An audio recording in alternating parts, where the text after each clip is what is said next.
வணக்கம் நேர்களே, சத்தியம் சாத்தியமே நிகழ்ச்சிக்கு உங்களை வரவேற்கின்றோம். சுங்கச்சாவடிகளுடைய எண்ணிக்கை மற்றும் கட்டணங்களை குறைக்க வேண்டும் என்று பல ஆண்டுகளாக கோரிக்கை வைக்கப்பட்டு வரக்கூடிய நிலையில் மத்திய சாலை போக்குவரத்து மற்றும் நெடுஞ்சாலைத்துறை அமைச்சர் நிதின் கட்கரி மிக முக்கியமான அறிவிப்பு, அதை சார்ந்த அறிவிப்பு ஒன்றை வெளியிட்டிருக்கிறார்.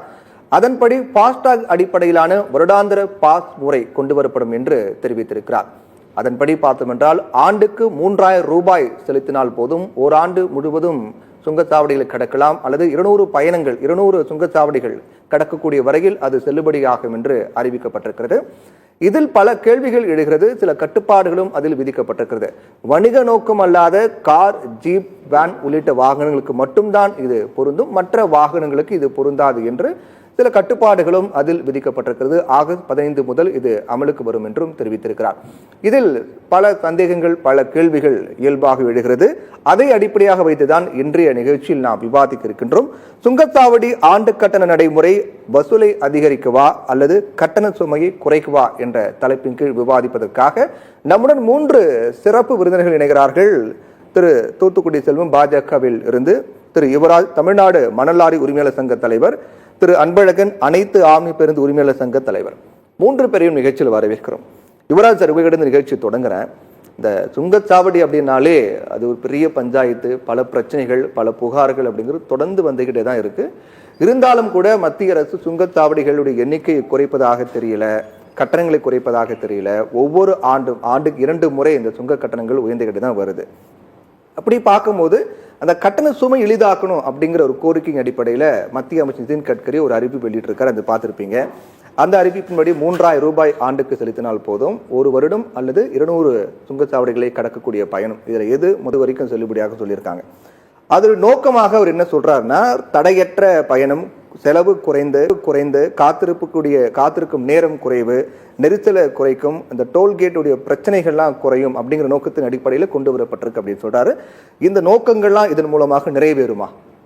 அதாவது லாரி உரிமையாளர் சங்கம் தொடர்ந்து எங்கள் அகில இந்திய மோட்டார் டிரான்ஸ்போர்ட் காங்கிரஸ் இது மாதிரி ஒரு திட்டத்தை தான் அரசு கிட்ட 7-8 ஆண்டுகளாக கொடுத்தது. ஒன் டைம் டோல் கேட்கிறோம், இதே நேரம் குறைக்கப்படும். டோல் லைஃப் லாங் டோலா இல்ல 1 இயருக்கு ஒன்ஸ்? இப்போ நேஷனல் பர்மிட் நாங்க கட்டுற மாதிரி ஒன் டைம் நாங்க 50,000 ஒரு லாரிக்கு கட்டுறோம்னு சொல்லி கோரிக்கை கொடுத்துருக்கோம். 30,000 இருந்து சொல்லிக்கிட்டே 7 ஆண்டு கடந்துச்சு இந்த திட்டத்தை. இது சொல்லும் போது இருந்த தொகை விட இப்ப அதிகமா தான் வந்து இப்ப அதிகமாவது நாங்க கட்ட தயாரா இருக்கோம். இல்ல, இப்ப ஒரு ஆண்டுக்கு 50,000 அப்படின்னு சொல்றீங்க.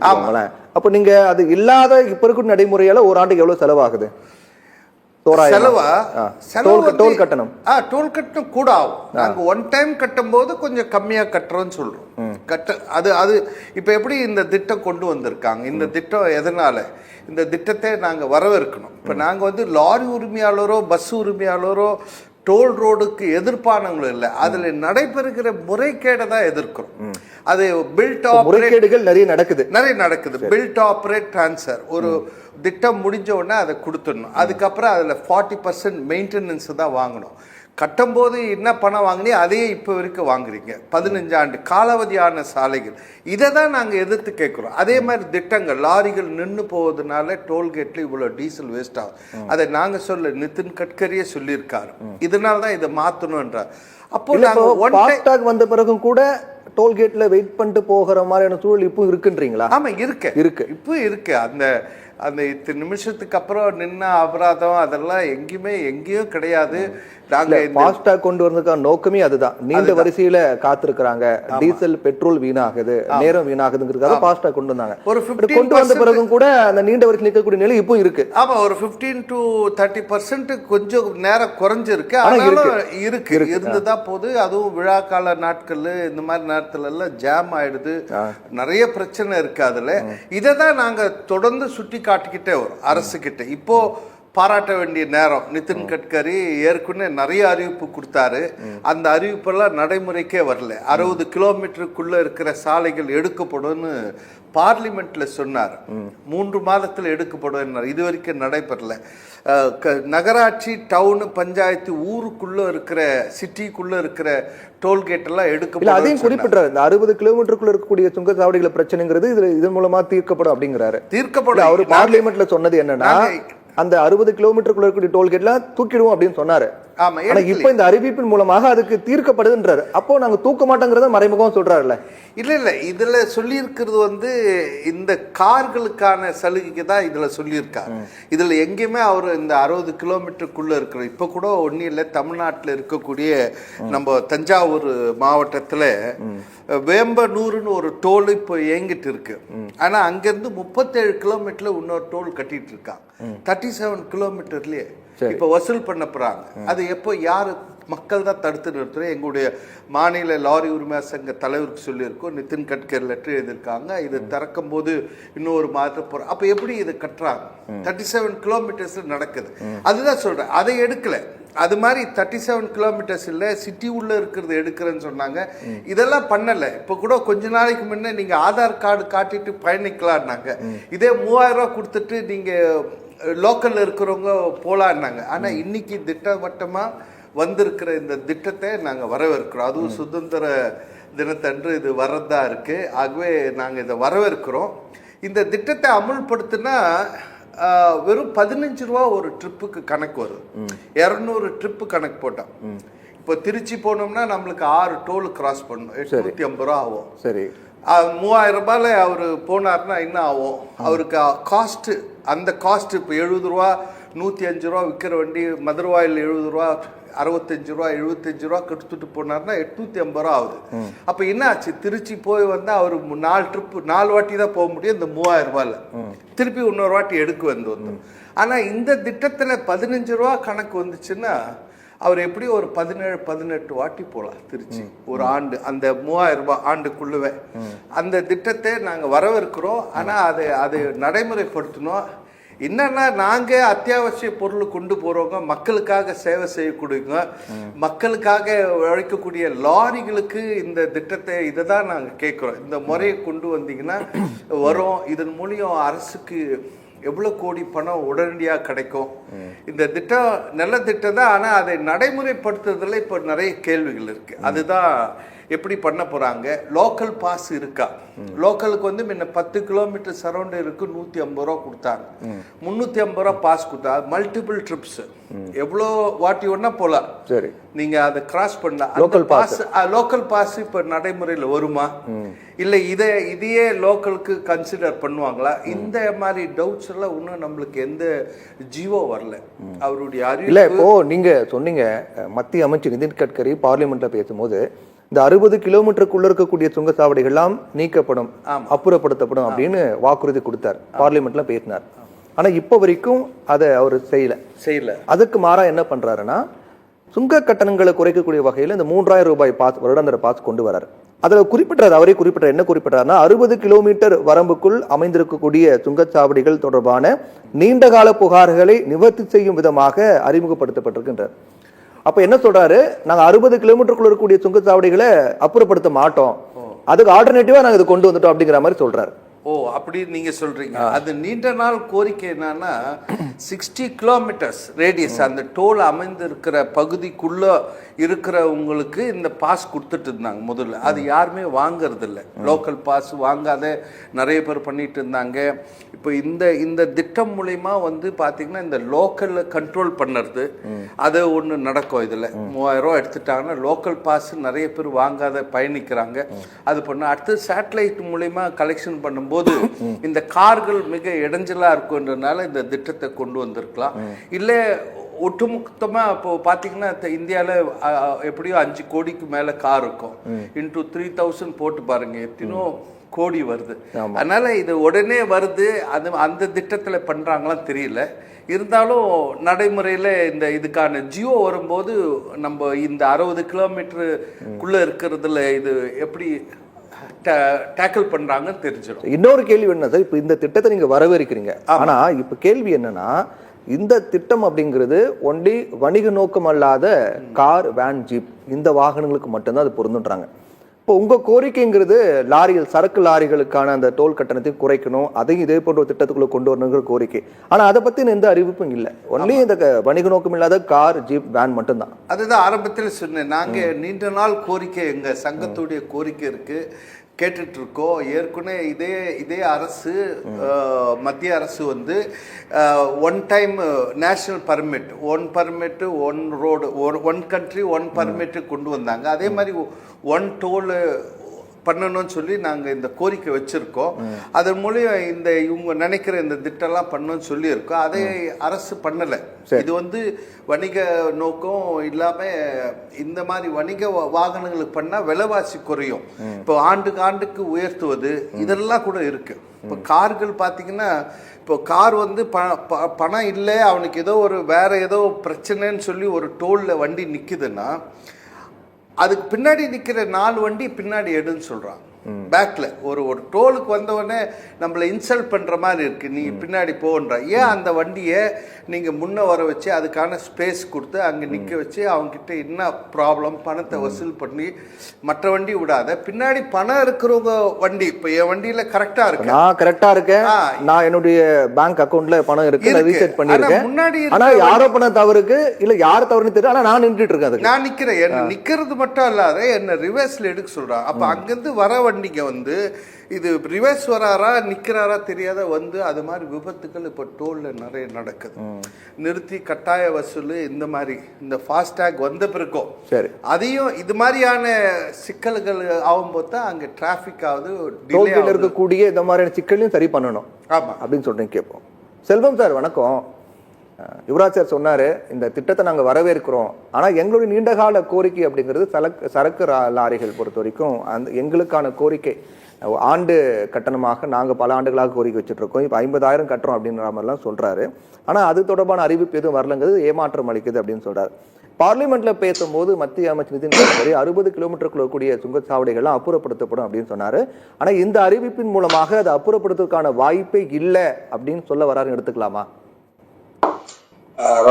சத்தியம் தொலைக்காட்சி நிறுவனத்திற்கு, அதை போலவே நெறியாளர் சகோதரர் பிரவீன் அவர்களுக்கு, என்னுடைய சக பங்கேற்பாளர்களுக்கு, தொழில்நுட்ப கலைஞர்களுக்கு என்னுடைய பணிவான மாலை வணக்கம். இல்ல சார், மரியாதைக்குரிய அண்ணன் யுவராஜ் அவர்கள் மணல் லாரி உரிமையாளர் சங்க தலைவர் வந்து அவங்களுடைய கஷ்டங்கள் எல்லாம் சொன்னாங்க. நான் அதுல மாறுபடல, நான் உடன்படுறேன். அதே நேரத்துல இப்போ மணல் லாரி, அதாவது நான் கமர்ஷியல் வெஹிக்கிள் இருக்கு பாருங்க, அதாவது இந்த 4 வீலர் வந்து நான் கமர்ஷியல் வெஹிக்கிளுக்கு வந்து 3000 ரூபாய் ஆண்டு கட்டணம் நிர்ணயம் பண்ணி இருக்கிறது மிகப்பெரிய ஒரு புரட்சிகரமான திட்டம். ஒரு உதாரணத்துக்கு, கன்னியாகுமரியில இருந்து சென்னைக்கு போகக்கூடிய ஒருவர் குறைந்தபட்சம் ஒரு 17 இருந்து 20 டோல்கேட்டை தாண்ட வேண்டியது இருக்கு. அந்த 20 டோல்கேட் சென்னைக்கு போயிட்டு அவர் வரும்போது 40 டோல்கேட்டை தாண்டும் போது ஏறக்குறைய அவருக்கு ஒரு 5000 ரூபாய் செலவாகும். அப்போ அவர் ஒரு உதாரணத்துக்கு ஒரு 200 முறை போயிட்டு வராருன்னு வச்சுக்கிடுங்க. அதாவது ஒரு முறை போயிட்டு வர்றதுக்கே ஏறக்குறைய 5000 ரூபாய் செலவாகும். அவரு டோல்கேட் கட்டணம் வந்து குறையுது அப்படிங்கறத கால்குலேட் பண்ணி நீங்க சொல்றீங்க. ஒரு லாங் ட்ரிப் போகும்போது எவ்வளவு குறையுதுங்கிறத கால்குலேட் பண்ணி நீங்க சொல்றீங்க. ஒரு புரட்சிகரமான திட்டம்ங்கிறீங்க. இவ்வளவு தாமதமா கொண்டு வந்திருக்காங்க, இது முன்கூட்டியே கொண்டு வந்திருக்காங்க, இது பல வருஷம் கோரிக்கையா இருக்குல்ல அப்படிங்கிற மாதிரி தான் சொல்லப்படுதுல.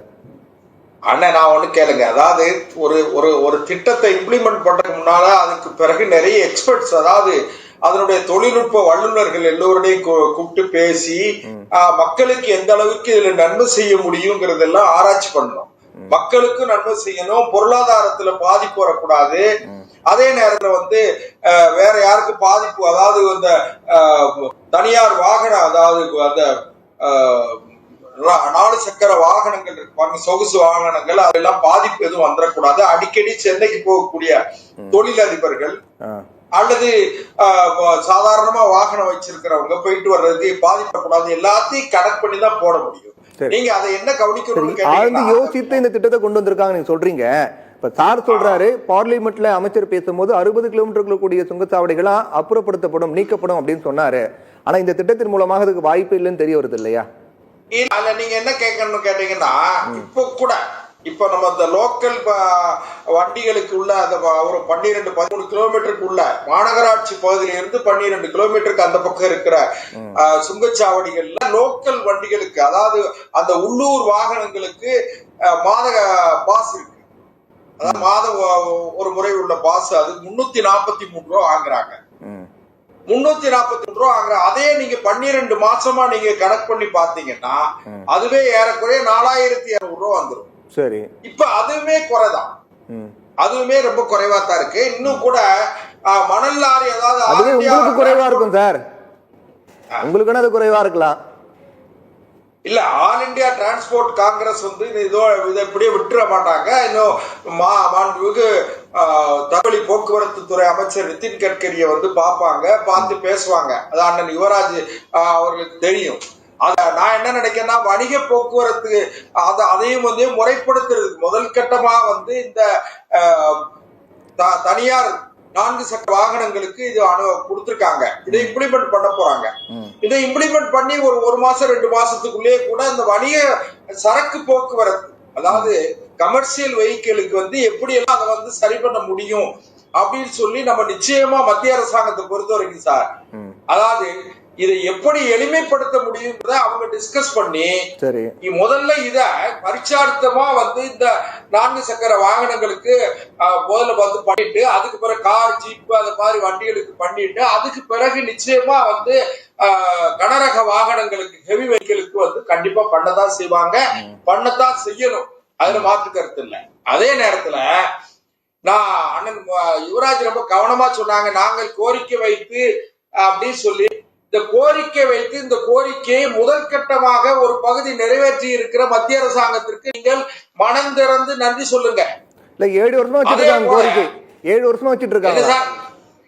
அதான் சார், நான் ஒன்னே கேளுங்க சார், அதாவது இன்னும் அவங்களுக்கு அந்த தனியார் ஆம்னி பஸ் இருக்கு பாருங்க, தனியார் ஆம்னி பஸ்ஸுக்கும் அது கிடைக்கணும். நான் அதை மறுக்கல, நான் கிடைக்கணும். கனரக வாகன போக்குவரத்து, அதாவது சரக்கு போக்குவரத்து வாகனங்களுக்கு, லாரிகளுக்கும் அந்த சலுகை கிடைக்கணும், அதுல மாற்று கருத்து இல்லை. ஆனால் அதை மத்திய அரசாங்கம் உரிய முறையில, நீங்க ஒரு நெறியாளர், உங்களுக்கு தெரியும், ஒரு நடவடிக்கை எடுக்கும் போது எடுத்தேன் கவிழ்த்தேன்னு செய்ய முடியாது. அதுல நீங்க நிச்சயமா சொல்ற அந்த டிரான்ஸ்போர்ட் கமிஷனரை பார்க்கணும், ஆர்டிஓ, அதான் டிரான்ஸ்போர்ட் அபிஷியல்ஸ் எல்லாத்தையும் கனெக்ட் பண்ணி, பினான்ஸ் டிபார்ட்மெண்ட்டை கனெக்ட் பண்ணி எல்லோரையும் ஒருங்கிணைத்து ஒரு ஆலோசனை கூட்டம் போட்டு இதை எப்படி அமுல்படுத்தினால் அரசுக்கும் வாகன உரிமையாளர்களுக்கு இடையில ஒரு சரியான தீர்வா இருக்குங்கிறத நிச்சயமா ஆராய்வாங்க, அது மாற்று கருத்து இல்ல. அதே இந்த அறிவிப்பு தொடர்பாக பாமக நிறுவனர் டாக்டர் ராமதாஸ் ஒரு அறிக்கை வெளியிட்டிருக்காரு.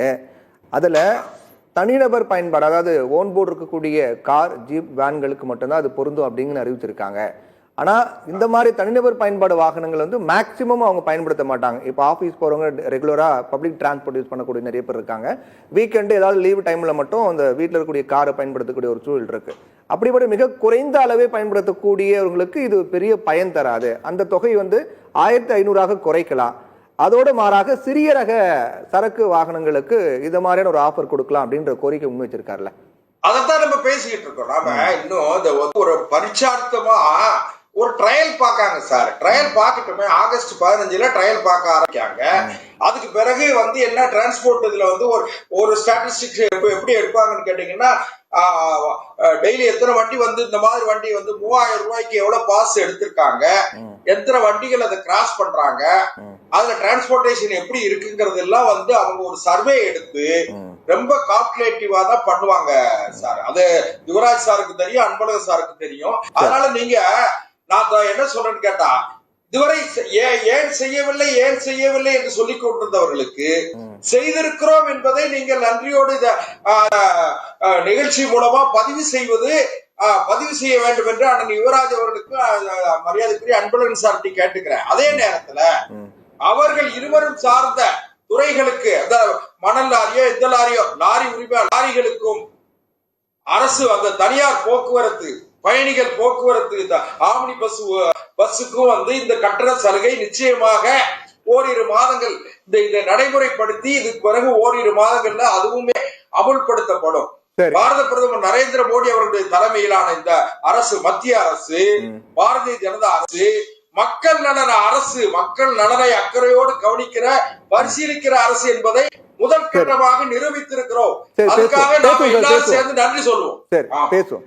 அன்பழகன் சார், இப்ப இந்த நடைமுறை அப்படிங்கிறது கட்டண வசூலை அதிகரிக்கவா அல்லது கட்டண சுமையை குறைக்கவா அப்படிங்கிற கேள்வி வருது.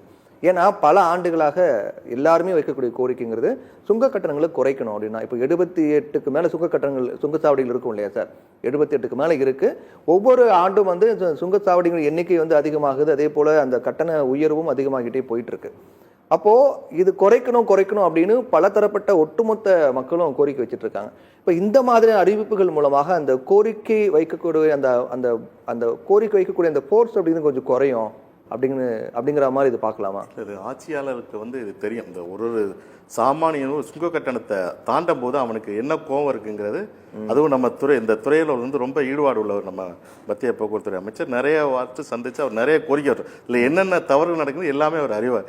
இந்த சாமானியனுடைய கோபத்தை குறைக்கும் விதமா அதை வந்து மத்திய அரசு பண்ணியிருக்காங்க. அது ஏன்னா சுங்க கட்டணம் எல்லாம் முறைகேடு. சுங்க கட்டணத்தை பொறுத்தவரை அண்ணா அவ்வளவு போறாரு, ஸ்டார்டிங்ல இருந்து எண்டு வரை முறைகேடு. சுங்க கட்டணம் வந்து நம்ம எக்ஸாம்பிள் நம்ம வானர சுங்க கட்டணம் அந்த ஏரியா மக்கள் எவ்வளவு பாதிக்கப்படுறான்னு பாருங்க. கிட்டத்தட்ட 2 மணி நேரம் லேட் ஆகும். இந்த நீங்க மாலை ஒரு 8 மணி டு 10 மணிக்கு போனா அவ்வளவு டிராபிக், உள்ள வர வண்டி வராது, வெளியே போறோம். அப்படி சில முக்கியமான டோல்கேட்ல நாங்க எடுங்கன்னு போராடிட்டு இருக்கோம். 15 வருஷம் தானே இந்த பர்னூர் டோல்கேட்லாம் வழக்கே நடந்து நீதிமன்றமே அந்த எடுக்க சொன்னாங்க. திருப்பி அதை முறைப்படுத்திட்டாங்க. 15 வருடம் தாண்டி முறைகேடை நடத்தின சுங்க கட்டணங்களும் அதே வழக்கை சரி பண்ணி எல்லாம் அதை சட்டமா பண்ணி இது மாதிரி டோல்கேட்டை பொறுத்தவரை இந்தியா முழுவதுமே நிறைய முறைகேடு நடக்குதுங்கிறது மத்திய அமைச்சருக்கு நிறைய வாட்டி நாங்கள் இது பண்ணியிருக்கோம். நிறைய கோரிக்கை கொடுத்தோம். நாங்கள் நிறைய கண்ட்ரியில் இருந்து ஒரு டேட்டா பேஸ் கொடுத்துருக்கோம். கிட்டத்தட்ட நீங்கள் பார்த்தீங்கன்னா உலக பொது போக்குவரத்து வாகனங்கள் தான் சாதாரண மக்கள் பயன்படுத்துகிற வாகனம். அந்த வாகனங்களுக்கு வந்து விலக்கு கொடுத்துருக்காங்க. நீங்கள் ஜெர்மனி, கனடா அது போன்ற நாடுகள்லாம் பார்த்தீங்கன்னா பொது போக்குவரத்து வாகனங்களுக்கு விலக்கு, தனி வழி கொடுத்துருக்காங்க, கட்டண குறைவு கொடுத்துருக்காங்க. ஏன்னா சாமானிய பயன்படுத்துறது வந்து பொது போக்குவரத்து வாகனங்களாம், அதுக்கு கிடையாது. இங்கே அரசு வாகனங்களுக்கு கட்டணம் வசூலிக்கிறாங்க, பொது போக்குவரத்து வாகனம் கட்டணம் வசூல் தனி வழி கிடையாது. கிட்டத்தட்ட நீங்கள் வந்து இப்போ திருச்சியிலேருந்து சென்னை வர்றதுக்கு டோல்கேட் வர்றதுக்கு முன்னாடி வந்து கிட்டத்தட்ட ஒரு வாகனம் புறப்பட்டா 10 மணிக்கு புறப்பட்டா 5 மணிக்கு வரும். இன்னைக்கு வந்து கிட்டத்தட்ட 1.5 மணி நேரம் சாதாரண நாட்களையும் நல்ல விழா காலங்களில் கிட்டத்தட்ட 3 மணி நேரம் சுங்கச்சாவடினால ஃபாஸ்டாக் கொண்டு வந்ததும் ஒரு பயனும் இல்லை. பயனே இல்லை. நீ பார்த்து இப்போ அண்ணன் சொன்ன மாதிரி டெய்லி டோல்கேட்டில் சண்டை, டெய்லி பஞ்சாயத்து. நான் இரவானா 12-1 மணிக்கு டிரைவர் டோல்கேட்டில் வந்து கட்டணம் நீங்கள் அப்போ கட்டணம் இல்லைன்னா கூட வண்டி பாஸ் ஆனதுக்கு மறுநாள் கட்டணம் எடுக்க மாதிரி வசதி இருக்குது ஃபாஸ்டாக்ல. ஆனால் எடுக்கிறது இல்லை. அங்கே வச்சிருக்க அன்ட்ரெயின் ஸ்டாஃப்ஸு ஏகப்பட்ட பிரச்சனை. எந்த வசதியும் இல்லை. சுங்கச்சாவடியில் கழிப்பறை இருக்குது. எங்கே கழிப்பறை இருக்குது? நீங்கள் இப்போ சென்னை திருச்சி போகிற எத்தனை கழிப்பறை இருக்குது? 1-2 டோல்கேட்லாம் கழிப்பறை இருக்குது. எந்த மருத்துவ வசதி இல்லை. ஒரு வாகன விபத்து நடந்துச்சுன்னா உடனடி சர்வீஸ் இல்லை. ரோடு எங்கே தரமா நீ சார் ஒன்றும் வானகரத்துலேருந்து நீங்கள் இப்போ நம்ம பெருங்குளத்தூர் போங்க, ஒரு பெண்டில் மட்டும் எத்தனை விபத்து நடந்திருக்கு? ஒரு மாதத்துக்கு 30 விபத்து நடக்கு. அவ்வளவு கம்ப்ளைண்ட் பண்ணி அவ்வளவு இது பண்ணி அந்த ரோடை இப்போ தான் சரி பண்ணியிருக்காங்க. இப்போ சுங்கச்சாவடி உள்ள ரோடுகள் வந்து எந்த அரசு பண்ணாலும் அதில் யாரும் அவங்க இது பண்ணுறது 15 வருஷமா அவங்க இருக்கா. அதுக்கு முன்னாடி நிறைய மத்திய அரசு நிறைய வாட்சி பண்ணால் சில திட்டங்களை மாற்றவே முடியாது. அங்கே நிறைய எடுத்து போய் ஒரு பாயிண்டாக எடுத்து போய் அவ்வளவு இது பண்ணியிருக்கோம். வருடத்துக்கு நாங்கள் 10-15 வாட்டி மீட் பண்ணி எங்களுக்கு ஆம்னி பஸ்க்கு மெயின் பிரச்சனை சுங்கச்சாவடி. ஏன்னா காலதாமதம் ஆகுது. கிட்டத்தட்ட ஒரு சீட்டுக்கு நீங்கள் ஒரு ஆம்னி பேருந்து சென்னை டு திருச்சி இயக்குறோம்னா 30 ஸ்லீப்பர் உள்ள பேருந்து 110 ரூபா வந்து சுங்கச்சாவடிக்கு மட்டும் கட்டுறோம். 30 பயணிகள் போகிற பயணிக்கு நாங்கள் ஒரு 500 ரூபா கட்டணம் வாங்கினா 110 ரூபா சுங்கச்சாவடிக்கு மட்டும் கட்டுறோம். இரட்டை சாலை வரி, தமிழக சாலை வரி கட்டுறோம், மத்திய சாலை வரி கட்டுறோம். அதனால காலதாமதம், விபத்து, சுங்கச்சாலை எவ்வளவு அது மத்திய அமைச்சர் ரொம்ப அறிவாரு. அதனால தான் இதை கொஞ்சம் இது பண்ணுறதுக்காக அந்த திட்டம் பண்ணியிருக்காங்க. அதை வரவேற்கிறோம். செல்வன் சார், இப்போ அன்பழகன் சார் சொல்லும் போது ஒரு விஷயத்தை குறிப்பிட்டு பேசுறாரு. என்னன்னா, இப்போ ஃபாஸ்டாக் கொண்டு வரப்பட்டதே அதுக்கான நோக்கம் என்ன? தடையற்ற அந்த பயணம், அதே போன்று காத்திருக்கக்கூடிய நேரம் குறையணும், நெரிசல் குறையணும், பிரச்சனை குறையணும் அப்படின்னு கொண்டு வந்தாங்க. ஆனால் ஃபாஸ்டாக் வந்த பிறகும் கூட அந்த பிரச்சனை இருக்குங்கிறது நம்ம எல்லாருக்குமே தெரியும், உங்களுக்கு நல்லா தெரியும். நீங்கள் டோல்கேட்டை கிராஸ் பண்ணி போகும்போது சில நேரம் நீண்ட நேரம் காத்திருக்கக்கூடிய சூழலாம் ஏற்படுது. எல்லாமே இருக்க தான் செய்யுது. எந்த நோக்கத்துக்காக ஃபாஸ்டாக் கொண்டு வந்தாங்களோ அந்த நோக்கம் முழுமையாக நிறைவேறலை அப்படிங்கிறது தான் யதார்த்த உண்மையாக இருக்கு. அப்படி இருக்கும்போது இந்த மாதிரியான ஒரு வருடாந்திர பாஸ் நடைமுறை வந்தால் மட்டுமே இந்த மாதிரி நெரிசல், அதே போன்று நீண்ட நேரம் காத்திருக்கக்கூடிய நிலையெல்லாம் எப்படி குறையும் நம்ப முடியும்? அதாவது சார், ஒரே ஒரு விஷயம் என்னன்னா, எல்லா திட்டங்களிலுமே சில நடைமுறைக்கு வருகிற பொழுது சில சிரமங்கள் இருக்கும். இல்லைன்னு நான் மறுக்கல. இல்ல இப்ப நடைமுறைக்கு வர போறத பத்தி நான் சொல்லல சார். ஏற்கனவே கையில காசு கொடுத்து அதை தாண்டி போகக்கூடிய ஒரு நிலை இருந்தது. அதுக்கு பிறகு ஃபாஸ்டாக் கொண்டு வந்தாங்க. ஃபாஸ்டாக் கொண்டு வரும்போது என்ன சொன்னாங்க, நீண்ட நேரமாக காத்திருக்கக்கூடிய நிலை இருக்காது அப்படின்னு சொன்னாங்க, பிரச்சனை இருக்காதுன்றாங்க. இப்போ வரைக்கும் எல்லாமே இருக்குல்ல. ஃபாஸ்டாக் வந்த பிறகும் கூட நிறைய வண்டிகள் நீண்ட நேரம் காத்திருந்து போகக்கூடிய நிலையில இப்போ நம்ம பார்த்துக்கிட்டு இருக்கோம். நாமளே பல முறை அந்த மாதிரி தானே போயிருக்கோம். அது கூட நான் என்ன நினைக்கிறேன்னா, இது காலப்போக்குல இன்னும் வெகு விரைவில் ஒரு 5-6 மாத காலங்களுக்குள்ள சுங்கச்சாவடிகளை கூட அகற்றப்பட்டு அந்த ஏதோ ஒரு மீட்டர் டெக்னாலஜி, ஹை டெக்னாலஜி வந்துருச்சுன்னு சொல்றாங்க. ரோட்ல டிரான்ஸ்போர்ட் இந்த இடத்த கடக்கிறது, இத்தனை கிலோமீட்டர் கடந்திருக்கு இந்த டிரான்ஸ்போர்ட், இந்த வெஹிக்கிள் இந்த இவ்வளவு கிலோமீட்டர் கடந்திருக்குன்னு சொல்லி இதெல்லாம் புள்ளி விவரங்களை எடுக்கக்கூடிய அளவிற்கு டெக்னாலஜி இருக்குன்னு சொல்றாங்க. சுங்கச்சாவடிகளை நான் ஆதரிக்கல.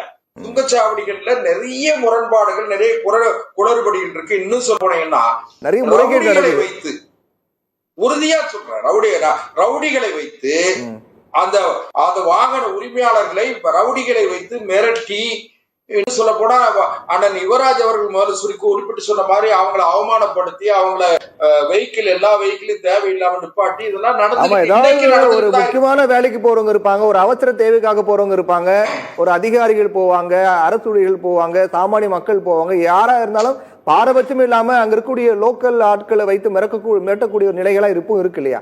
ஏன் அது அரசுக்கு தெரியாதா என்ன? இல்ல, உறுதியா இருக்கு. இன்னும் சொல்ல போனீங்கன்னா லோக்கல் போலீஸ் இருக்கு. இல்ல, உறுதியா இருக்கு நீங்க சொல்றீங்க, அது அரசுக்கு தெரியாதா என்ன? சம்பந்தப்பட்ட துறைக்கு மத்திய அமைச்சர் தெரியாதா என்ன? நான் ஒண்ணு கேளுங்களேன், அதாவது இதெல்லாம் தெரிந்துதான் லோக்கல் போலீஸ் எல்லாம் வச்சுக்கிட்டு அந்த சுங்கச்சாவடிய ஏலம் எடுத்திருக்கிறவங்க இருக்காங்க பாருங்க, அதுல கான்ட்ராக்ட் எடுத்திருக்கிறவங்க, அவங்க தனியார் ரவுடிகளை வைத்து மிரட்டி வசூலிப்பது, இன்னும் பல்வேறு முறைகேடுகள். எது கட்டணமே கூட சில வாகனங்களுக்கு அந்த ஸ்கேன் பண்ணாமலே கூட அவங்களே அந்த வாகனங்களை அனுமதிச்சு அதுல பணம் வாங்கிக்கிறது, இப்படி எல்லாம் நடந்துகிட்டு இருக்கு. நான் இல்லைன்னு சொல்லல. ஆனால் காலப்போக்குல அதிகபட்சம் ஒரு 6 மாத காலத்துக்குள்ள நாம் அறிந்த வரையில இந்த ஆண்டு இறுதிக்குள்ள கூட இந்த சுங்கச்சாவடிகளை அப்புறப்படுத்தி விட்டு, அந்த சுங்கச்சாவடிகள் இல்லாம தானே அந்த மீட்டர் ரீட் பண்ணக்கூடிய ஒரு டெக்னாலஜி வந்திருக்கிறதாக, தொழில்நுட்பம் வந்திருக்கிறதா சொல்றாங்க. அப்படி வந்தால் நிச்சயமா நான் என்ன கேக்குறேன், இந்த உள்ளூர் ஆட்களை வைத்து மிரட்டக்கூடிய ஒரு நிலை இருக்குன்னு நீங்களே ஒத்துக்கிறீங்க. இத்தனை ஆண்டு காலமாக அது நடந்துகிட்டு இருக்கு. அதனால பல மக்கள் பாதிக்கப்பட்டிருக்காங்க, அவமானப்படுத்தப்பட்டிருக்காங்க. எந்த தவறுமே செய்யாம பல மக்கள் அங்க இருக்கக்கூடிய லோக்கல் ரவுடிகள் மூலமாக அவமானப்படுத்தப்பட்டிருக்காங்க. அப்படின்னா இதுக்கு தீர்வு அப்படிங்கிறது நீங்க இனி வரக்கூடிய காலங்கள்ல அதுக்கான மாற்று ஏற்பாடு செய்யப்படும் அப்படின்னு சொல்றீங்க. அப்படின்னா இத்தனை ஆண்டு காலமாக நடந்துகிட்டு இருக்கு இல்லையா? இது மத்திய அரசுக்கு தெரியாதா என்ன? அதான் நீங்க எப்படி பாக்கணும்னா, முதல்ல பணத்தை கட்டி பாஸ் வாங்கிட்டு, அதான் பணத்தை கட்டி ரசீது வாங்கிட்டு போற முறை இருந்தது. அதுல இருந்து கொஞ்சம் மாறுபடுத்தி பாஸ்டாக் கொண்டு வந்தாங்க. அத வங்கிகள் மூலமா பணத்தை செலுத்தி வர்றது. அதனால என்னன்னா ஒரு 30-40% பிரச்சனை குறைஞ்சது. இப்ப எப்படின்னு கேட்டீங்கன்னா, வருடத்துக்கு 3000 ரூபாய்க்கும் போது நிச்சயமா ஒரு 60-70% குறைபாடு, 70% இந்த பிரச்சனைகள் குறையும் நான் நம்புறேன். முழுசு குறைஞ்சிரும் நான் சொல்லல, நம்புறேன். அதே நேரத்துல இந்த சுங்கச்சாவடிகளை முழுமையாக அகற்றிவிட்டு, அல்லது இந்த போக்குவரத்து இந்த 3000 ரூபாய் கட்டி அந்த வருடாந்திர பாஸ் வச்சிருக்கிறவங்களுக்குன்னு ஒரு தனி வழியை ஏற்படுத்தி, அல்லது ஆம்புலன்ஸுக்கு ஒரு தனி வழி ஏற்படுத்தி இப்படி முறைப்படுத்துவார்கள் என்று நான் நம்புகிறேன். நான் கேள்விப்பட்ட வரையும் சொல்றேன். அதாவது நம்ம சில நண்பர்கள்ட்ட பேசும்போது கேள்விப்பட்டது, இந்த ஆம்புலன்ஸ் போறதுக்கு இன்னைக்கு கூட இப்ப கூட நீங்க பிரவீன் சார் ஒண்ணு என்னன்னு கேட்டீங்கன்னா, மனித மனம் வக்கரமாக ஒரு வாய்ப்பு, மனித மனம் வக்கரமாக கூட மனித மனம் மாறணும். ஒரு ஆம்புலன்ஸ் பின்னால யார் கொடுக்குற தைரியத்துல அப்படி பண்றாங்க கேள்வி வருது இல்லையா சார்? இப்ப சமீபத்துல சத்தியம் தொலைக்காட்சியில கூட ஒரு பிக் பிரேக்கிங் ஒண்ணு போட்டோம். திருவள்ளூர் மாவட்டத்தில் இருக்கக்கூடிய ரெடில்ஸ் பக்கத்தில் இருக்கக்கூடிய டோல்கேட்ல ஃபாஸ்டாக்ல ரீசார்ஜ் பண்ணியிருக்காங்க. அவங்க கிராஸ் பண்ண போகும்போது இந்த டெக்னிக்கல் ஃபால்ட்டு, அது நெட்வொர்க் ஃபால்ட்டு, அது அவங்க side fault, tollgate side fault. ஆனாலும் அங்கே அமௌண்ட் டெபிட் ஆகலை அப்படின்னு சொல்லிட்டு டபுள் பேமெண்ட்டு வாங்குறாங்க. இப்போ இது யார் பண்ண தவறு? இதை நம்ம கேள்வி கேட்க போனோம் அப்படின்னா மிரட்டுறாங்க. ஆனால் சம்மந்தப்பட்ட டோல்கேட்ல எந்த அடிப்படை வசதியும் கிடையாது. கழிப்பறை கிடையாது, ஆம்புலன்ஸ் கிடையாது, லைட்டு கிடையாது, நைட்டில் லைட்டு கிடையாது, எந்த அடிப்படை வசதியும் கிடையாது. அப்படிங்கிற போது நம்ம கரெக்டாக பண்ணக்கூடிய நிலையில் இருந்தாலும் கூட இது யார் பண்ண தவறுன்ற கேள்வி வருது இல்லையா? அப்ப இது யார் கொடுக்குற தைரியம்ன்ற கேள்வி வரும் இல்லையா? யார் இதுக்கு உடனே வந்து பிரதமர் நரேந்திர மோடி கொடுக்கிற தைரியம், நிதின் கட்கரி இல்ல நீங்க தான் சொன்னீங்க இது நடக்கிறது எல்லாமே உண்மைதான் நீங்க சொல்றீங்கல்ல, நீங்களே ஒத்துக்கிறீங்க சார் நடக்கிறதுலாம் உண்மைதான், இந்த மாதிரி சில விஷயங்கள் நடக்கிறது உண்மைதான் நீங்களே ஒத்துக்கிறீங்களே. இது அரசாங்கத்துக்கு தெரியாதா? அரசாங்கம் எல்லாம் கண்காணிக்காதா? பயனுடைய கோரிக்கை அவங்களுடைய நிலை என்னங்கிறது தெரிஞ்சுக்க மாட்டாங்களா? நம்ம சிஸ்டம் எப்படின்னு கேட்டீங்கன்னா, நேஷனல் ஹைவே இருக்கு, ஸ்டேட் ஹைவே இருக்கு, அதுக்கு பிறகு நம்ம போக்குவரத்து துறை அதிகாரிகள், வட்டார போக்குவரத்து அதிகாரிகள், ஆர்டிஓஸ் இருக்காங்க, ரீஜனல் டிரான்ஸ்போர்ட் ஆபீசர்ஸ் இருக்காங்க கண்ட்ரோல் பண்றதுக்கு. இது போக லா அண்ட் ஆர்டர் மெயின்டைன் பண்ணக்கூடிய போலீஸ் ஆபீசர்ஸ் இருக்காங்க. நான் இன்னும் வந்து இந்த நிகழ்ச்சியில பகிரமா சத்தியம் தொலைக்காட்சி நிகழ்ச்சியில ஒத்துக்கிட்டு ஒரு செய்தி சொல்றேன். இந்த தனியார் சுங்கச்சாவடியில இருக்கிற தனியார் ஊழியர்கள் இருக்காங்க பாருங்க, லோக்கல்ல இருக்கிற காவல்துறையோடு அனுசரணையாக இருந்து கொண்டு ஏதாவது தனியா ஒருத்தர் வந்து நீங்க சொன்ன மாதிரியே ஏதாவது டெக்னிக்கல் எரர் வந்துச்சு அப்படின்னு சொன்னா அந்த உரிமையாளரை மிரட்டி அவர் வந்து உரிமையாளர் போய் போலீஸ் ஸ்டேஷன்ல கம்ப்ளைண்ட் கொடுத்தா கூட போலீஸ் ஸ்டேஷன்ல கம்ப்ளைண்ட ரிசீவ் பண்ண மாட்டாங்க சார். அப்படி எல்லாம் நடந்துட்டு இருக்கு. இந்த அக்கிரமம் எல்லாம் ஓயணுங்கிறதுக்காகத்தான் மாண்புமிகு மத்திய போக்குவரத்து துறை அமைச்சர் நிதின் கட்கரி இந்த முறையை கொண்டு வந்திருக்கார். நாம இந்த பரிட்சார்த்த முறையில பார்ப்போம். பார்த்துட்டு அதுக்கு பிறகு வரக்கூடிய காலங்கள்ல இப்ப நீங்க வேற ஒண்ணு வேண்டாம், 2004 வரை சாலை போக்குவரத்து எப்படி இருந்துச்சு, தேசிய நெடுஞ்சாலைகள் எப்படி இருந்தது. ஆனா 2004க்கு பிறகு மாண்புமிகு அடல் பிகாரி வாஜ்பாய் அவர்கள் பிரதம அமைச்சராக வந்த பிறகு போக்குவரத்து துறை, அதாவது நெடுஞ்சாலை போக்குவரத்துல மிகப்பெரிய மாற்றம், சாலை போக்குவரத்துல மாற்றம் வந்தது அடல் பிகாரி வாஜ்பாய் ஆட்சியில. அதுக்கு பிறகு இப்போ வந்து பாத்தீங்கன்னா 1-2 குறைபாடுகள் இருக்கிறது என்பதை நான் மறுக்கல. இந்த குறைபாடுகளை நாம் அரசினுடைய கருத்திற்கு இந்த நிகழ்ச்சியின் மூலமாக கூட சொல்லுவோம். அதே நேரத்துல கடந்த காலத்தை விட இன்றைக்கு தவறுகள் சரி செய்யப்பட்டிருக்கிறது, போக்குவரத்து எளிமையாகி இருக்கிறது. போக்குவரத்து நெடுஞ்சாலையில எல்லாம் வந்து பாத்தீங்கன்னா மேம்பாலங்கள் தேவைப்படுகிற இடத்துல பிளே ஓவர்ஸ் நிறைய போட்டுக்கிட்டு இருக்காங்க. அதனால வாகன போக்குவரத்தை எளிமைப்படுத்தி இருப்பது பாரதிய ஜனதா கட்சி அரசு, மாண்புமிகு நரேந்திர மோடி அவர்களுடைய அரசு. அதனால நான் என்ன சொல்றேன், வாகன போக்குவரத்து எளிமையாகுது சரி, அதே சமயம் சுங்க கட்டணம் உயர்துல இல்ல, அதை குறைக்கிறதுக்கு ஒரு முயற்சி நாங்க ஆகஸ்ட் 15 சுதந்திரம் பெற்ற நாளில் சாதாரண மக்களுக்கும் சுதந்திர போக்குவரத்து சுதந்திரம் கிடைக்கட்டுங்கிறதுக்காக இதை பண்றோம். அதே மாதிரி அதே நிலையில மரியாதைக்குரிய அண்ணன் யுவராஜ் அவருடைய கோரிக்கையும் மரியாதைக்குரிய அண்ணன் அன்பழகன் அவருடைய கோரிக்கையும் நிறைவேற்றப்படணும். அதையும் நம்ம ஒரு வேண்டுகோளா வைப்போம். அவங்களும் நிச்சயமா ஆல் இந்தியா டிரான்ஸ்போர்ட் காங்கிரஸ் மூலமாக மத்திய அரசாங்கத்தினுடைய கவனத்திற்கு அவர்கள் எடுத்து செல்வார்கள். அவர்களுடைய கோரிக்கை மத்திய அரசாங்கம் பரிவோடு பரிசீலிக்கும். சரி யுவராஜ் சார், நீங்க சொன்ன மாதிரி ரெட் ஹில்ஸ் சுங்கசாவடி அது கொள்ளை சாவடி தான்.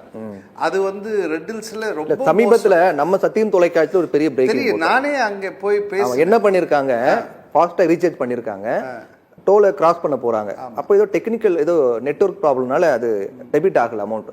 அப்போ போன பயணிகள் சைட்ல தவறு கிடையாது, அவங்க எல்லாம் கரெக்டா ப்ராப்பரா இருக்காங்க. நெட்வொர்க் ப்ராப்ளம் வந்து அவங்க சைட்ல, அவங்க சைட்ல பிரச்சனை இருந்தாலும் கூட இவங்க மேல அந்த கோபத்தை காட்டுறாங்க. இப்ப டபுள் பேமெண்ட் கட்டுங்க அப்படிங்கிறாங்க. இது அப்ப எவ்வளவு ஒரு அநியாயம் இல்லையா அது? அதாவது உங்ககிட்ட அக்ரிமெண்ட் போட்டு உங்க கூட ஒரு ஃபாஸ்டேக் உருவாக்கி உங்க கூட தொடர்புல உங்க பணம் இப்ப என் லாரி எல்லாம் பாத்தீங்கன்னா 650 ரூபா வரைக்கும் இருந்த உடனே பிளாக் லிஸ்ட் காட்டுது. அப்போ 650 ரூபா ஒரு வெஹிக்கிள் பணம் தொடர்ந்து அவங்க கிட்ட இருக்கு. இப்போ கார்ல க்ளோஸா எடுக்கிறீங்க, என்ன இருக்கு?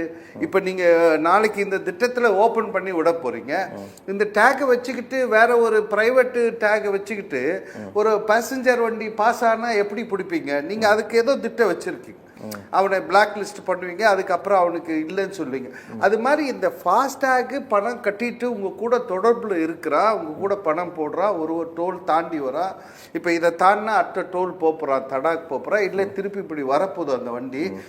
அவங்கக்கிட்ட அந்த மிரட்டி இருக்குது, வேற ஏதாவது பேங்க்கில் ப்ராப்ளம் இல்லை சிக்னல் ப்ராப்ளம் இருந்தால் கூட மிரட்டக்கூடிய தன்மை, இதெல்லாம் தான் நம்ம சொல்கிறோம்.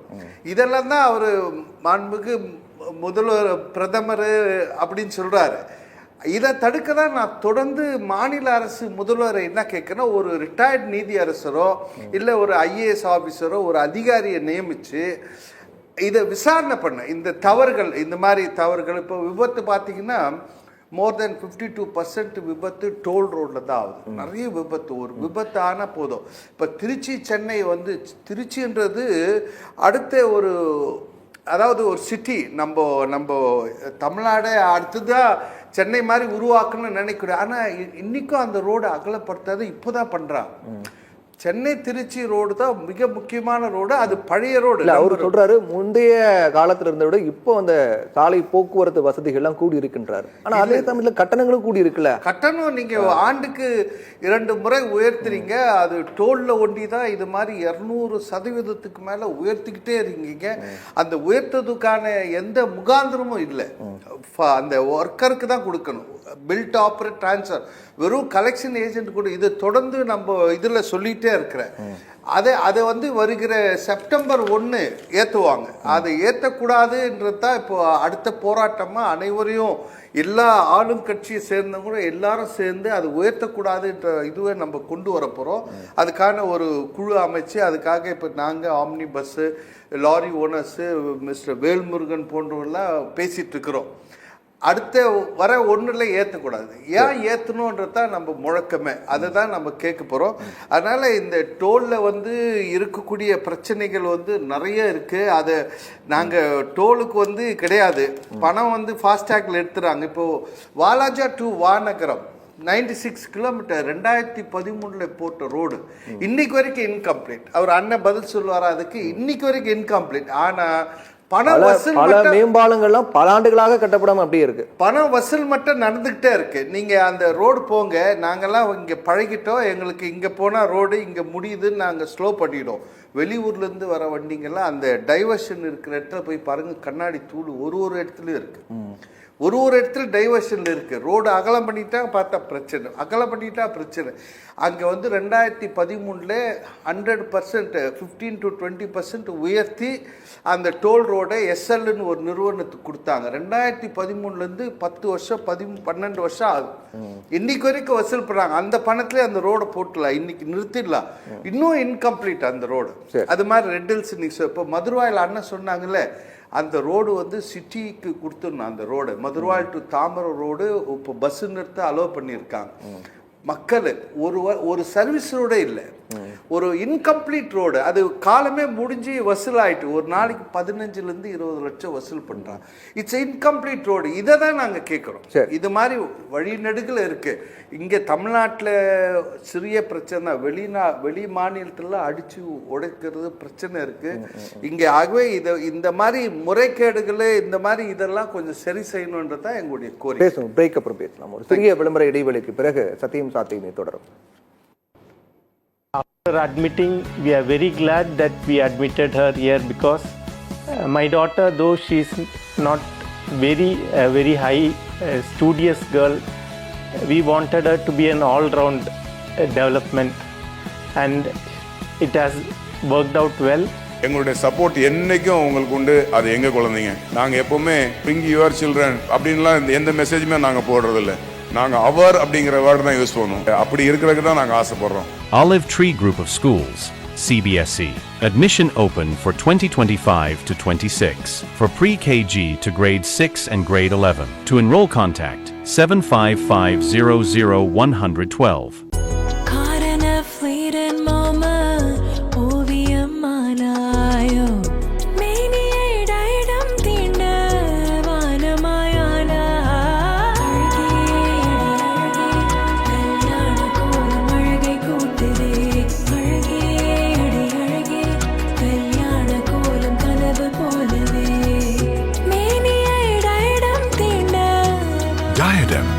Chetty Road, T Nagar and Nongambakam. After admitting, we are very glad that we admitted her here because my daughter, though she is not very high studious girl, we wanted her to be an all-round development, and it has worked out well.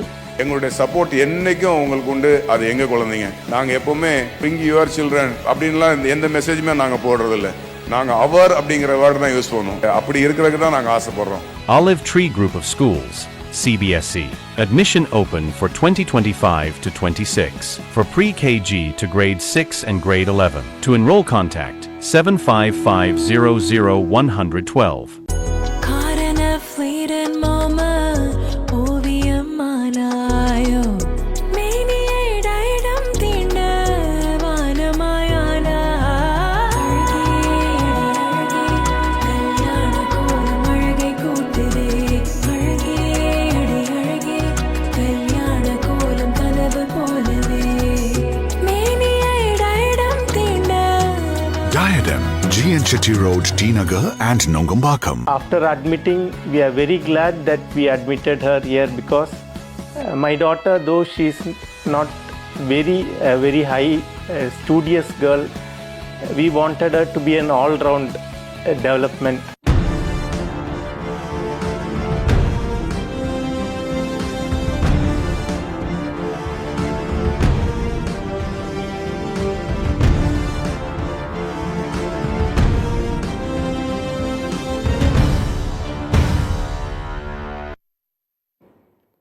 சத்தியம் சாத்தியமே தொடர்கிறது. சுங்கச்சாவடி ஆண்டு கட்டண நடைமுறை வசூலை அதிகரிக்கவா கட்டண சுமையை குறைக்கவா என்ற தலைப்பின் கீழ் பேசிக் கொண்டிருக்கும் நிகழ்ச்சிக்குள்ள போகலாம். அன்பழகன் சார், இப்போ கேள்வி இது சார்ந்து பல கேள்விகள் இருக்கு. ஆனால் நிதின் கட்கரி அந்த அறிவிப்பிலே ரொம்ப கிளியராக சொல்லிட்டாரு. என்ன சொல்லியிருக்காரு அப்படின்னா, இந்த ஆண்டு பாஸ் அப்படிங்கிறது தேசிய நெடுஞ்சாலை மற்றும் எக்ஸ்பிரஸ் வே அதிவிரைவு சாலைக்கு மட்டும்தான் பொருந்தும். மாநில நெடுஞ்சாலைகளுக்கு உள்ளாட்சிகள் இருக்கக்கூடிய சாலை எதுவுமே அதெல்லாம் பொருந்தாது சொல்லியிருக்காரு. அப்போ ஒரு வாகனம் ஓட்டி ஒரு கார் வச்சுருக்காங்க அப்படின்னா 3000 பே பண்ணி அந்த பாஸ் வாங்கிட்டாங்க. அவங்க என்ன பண்ணுறாங்க, அந்த டோல்கேட் தேசிய நெடுஞ்சாலையும் யூஸ் பண்ணுறாங்க, மாநில நெடுஞ்சாலையும் யூஸ் பண்ணுறாங்க. அப்படிங்கும்போது அது அவங்களுக்கு பயன் தரமா? அது பயன் அந்த அளவுக்கு இல்லைங்கிற மாதிரி தானே இருக்குது. ஆமாம் சார், இது இந்த திட்டம் சார், இப்போ நீங்கள் மத்திய போக்குவரத்து அமைச்சர் நிறைய திட்டம் அறிவிக்கிறாங்க. நீ பார்த்தீங்கன்னா நிறைய அறிவிப்பு வருது, அதில் இம்ப்ளிமெண்ட் ஆனால் தான் நம்ம சரியான இது சொல்ல முடியும். ஏன்னா நிறைய இப்போ நீங்கள் பாராளுமன்றம் சரி, நிறைய மாதம் கூட ஒன்று அறிவிச்சாங்க, ஜிபிஎஸ் பேஸ்டு இதுன்னு சொல்லுவாங்க, அப்புறம் டிஜிட்டல் கேமரா பேஸ்டுன்னு நிறைய திட்டம் சொல்லியிருக்காங்க. ஆனால் இம்ப்ளிமெண்ட் ஆகிறது ரொம்ப குறைவான திட்டம் தான் இம்ப்ளிமெண்ட் ஆகுது. இந்த திட்டம் இம்ப்ளிமெண்ட் ஆகும்னு சொல்கிறாங்க. ஆனால் இதில் என்னென்ன நிறைய பிரச்சனைகள் இருக்குது. இதை எப்படி இம்ப்ளிமெண்ட் பண்ண போகிறாங்க, இதில் வாகனங்களை அண்ணன் சொல்கிற மாதிரி கமர்ஷியல் வாகனம் இதெல்லாம் எப்படி கண்டுபிடிக்க போகிறாங்க, நிறைய பிரச்சனைகள் இருக்குது. இது எப்படி சால்வ் பண்ண போகிறாங்கிறது பார்க்கணும். இதுக்கு ஒன்று ஜிஓ ஒன்றும் போடலை, அரசு அறிவிச்சிருக்காங்கன்னா ஜிஓலாம் போட்டால் தான் அதில் என்னென்ன பிரச்சனை இருக்குது. இப்போ நம்ம மாநில சாலைகளுக்கு ஆல்ரெடி இந்த டோல்கேட்டை பயன்படுத்தலாம். இந்த டோல்கேட் ஜிபிஎஸ் வச்சு தான் பயன்படுத்தும். மேபி அதை பயன்படுத்துகிற மாதிரி தான் இருக்கும். ஏன்னா பேமெண்ட் தான் கட் பண்ண போகிறாங்க. ப்ளஸ் 3000 இருக்குது, அதில் ரீசார்ஜ் எடுத்துக்குமா, இது மாதிரி நிறைய குழப்பமான சுச்சுவேஷன் இருக்குது. இது மத்திய அரசு இம்ப்ளிமெண்ட் தெளிவுபடுத்தணும், ப்ளஸ் இம்ப்ளிமெண்ட் பண்ணணும். ஏன்னா இம்ப்ளிமெண்ட் பண்ணணும், அதே நேரத்தில் இதை எல்லா வாகனங்களுக்கும் இதை பயன்படுத்தணும். அப்போ தான் சாதாரண மக்கள் இதை பயன்படுத்துவாங்க. கார் வச்சிருக்கிறது ஓரளவு வசதி வாய்ப்பு உள்ளவங்க தான் கார் வச்சுருப்பாங்க, தனியார் வாகனங்கள் வச்சுருக்கோம். இது மாதிரி பொது போக்குவரத்தில் போகிறவங்களும் இந்த திட்டத்தை பயன்படுத்துகிற மாதிரி மத்திய அரசு நடவடிக்கை எடுக்கணும். யுவராஜ் சார், இப்போது ஒரு சுங்கச்சாவடியும் மிக முக்கியமான சுங்கச்சாவடிகளில் 1 கோடிக்கும் மேற்பட்ட வாகனங்கள்லாம் கடக்கிறாங்க. அப்போது என்ன கேள்வி வருது அப்படின்னா, இந்த திட்டம் அப்படிங்கிறது சுங்க கட்டணத்தை குறைக்கவா அல்லது சுங்க கட்டண வசூலை அதிகரிக்கவாங்கிற ஒரு கேள்வி வருது இல்லையா? 1 கோடி வாகனங்கள் கிராஸ் பண்ணுறாங்க, 1 கோடி பேர் அந்த 3000 ரூபா பே பண்ணி பாஸ் வாங்குறாங்க அப்படின்னா அந்த தொகை எங்கேயோ போகுது. இப்போ வழக்கத்தை விட மக்கள் என்ன பண்ணுறாங்க, ஒரு ஆஃபர் இது நம்ம இதை வாங்கிக்கணும் அப்படின்ற அடிப்படையில் முக்கியத்துவம் கொடுத்து ஈஸியாக உடனே வாங்குறதுக்காக பார்ப்பாங்க. அப்போ அந்த வசூல் அதிகரிக்க செய்யுது இல்லையா இது? ஆமாம், நிதின் கட்கரி திட்டமே அதுதான். அவர் இதில் தொடர்ந்து இருக்கிறதுல அவர் இப்போது அமைச்சர்கள் மாற்றப்பட்டுக்கிட்டே இருந்துச்சுன்னா, அமைச்சர்களோ இல்லை ஆட்சி மாற்றம் வரும்போது வேறு துறைக்கு போனால் அந்த திட்டத்தை முழுமையாக பண்ண முடியாது. இவர் இதே துறையில் தொடர்ந்து 10 ஆண்டு காலமாக இருக்கார். ஆகவே அவர் இப்போ 46,000 கோடி வசூல் ஆகிட்டு இருக்கு சுங்க கட்டணம். 16,000 கோடி இருக்கும்போதே நாங்கள் 1 டைம் டோல் கேட்டோம், நாங்கள் அந்த பணத்தை கொடுத்துருவோம்னு சொன்னோம். இப்போ 46,000 கோடி வரும். இப்போ இதை 1,20,000 கோடி வசூல் பண்ண திட்டம் போட்டிருக்காங்க. அது எப்படி போடுறாங்க, எங்க ரூம் போட்டு வசூலை அதிகரிக்கதான். ஆமா, இவங்க பணம் வசூல் தான். அது அந்த அரசனுடைய சாலையை தனியார் கிட்ட கொடுத்து வசூல் பண்ணக்கூடிய வேலையில் இருக்காங்க. இப்போ தமிழ்நாட்டில் காலாவதியான சுங்கச்சாவடிகள் 32 சுங்கச்சாவடிகள் இருக்கு. இதை தொடர்ந்து இந்த மாநில அரசு பதவியேற்ற உடனே முதல் கூட்டத்தொடரிலே 32 சுங்கச்சாவடிகள் காலாவதி ஆச்சுன்னு கடிதம் எழுதி பிடபிள்யூடி ஆனா மினிஸ்டர் மத்திய அரசு உறுதியை சொல்லிட்டாங்களே, அதை நீக்குவதற்கான வாய்ப்பு இல்லைங்கிற மாதிரி. அதான் காலாவதியான சுங்கசாவடியை அதான் மத்திய அரசு எப்படின்னா, இப்ப நாங்க லாரி உரிமையாளர் சங்கம் எங்க தலைவர் இப்ப அது பேரை மாத்திட்டாங்க. இப்ப காலாவதியான சுங்கசாவடி நீக்குங்க அப்படின்னு கோரிக்கை வச்சா இது சுங்க கட்டணம் கிடையாது, சாலை பராமரிப்பு கட்டணம் நாங்க பேரை மாத்திட்டோம். அதுதான் இந்த ஒன்றிய அரசுன்னு சொல்றோம். ஏன் நாங்க மத்திய அரசு ஒன்றிய அரசுன்னு பேசுறோன்னா, இப்போ இதை மாத்திட்டாங்க. 60 கிலோமீட்டருக்குள்ள எடுக்கிறேன்னு அறிவிச்சதை செய்யல. லாரி உரிமையாளர் சங்கம் எங்களுடைய உரிமையை கேட்க எங்களுடைய தலைவர் ஜி.ஆர். சண்முகப்பா தலைமையில் பஞ்சாப்ல போய், குஜராத்தில் போய் நாங்கள் கேஸ் போட்டோம். பஞ்சாப்ல கேஸ் போட்டு 40%, அதாவது காலாவதியான சுங்கசாவடியில் வெறும் மெயின்டெனன்ஸ் வாங்கணும்னு 10 லட்சம் செலவு பண்ணி கேஸ் வந்து தீர்ப்பு வரத்துக்கு 2 நாளுக்கு முன்னாடி சட்டத்தை மாத்துறாரு இந்த அமைச்சர். அந்த 40% இருக்கிற சட்டத்தை நீக்கிறார். அப்போ நீதி அரசர் அது அந்த சட்டம் இல்லை, அப்போ இந்த கேஸ் இல்லைன்ட்டு அப்படி நம்மளுக்கு ஃபேவரா நீதிமன்றத்தில் வரக்கூடிய நிலையில எடுத்தாங்க. அதுதான் அவங்க பண்ணது. இப்போ இதையும் எடுத்துட்டாங்க. இப்போ இந்த காலாவதியானதே இல்லை. எங்களுக்கு நிறைய தமிழ்நாட்டில் வசூல் பண்ணக்கூடிய பணத்திலே பாதி பணத்துக்கு மேலே மற்ற மாநிலத்துக்கு போகுது.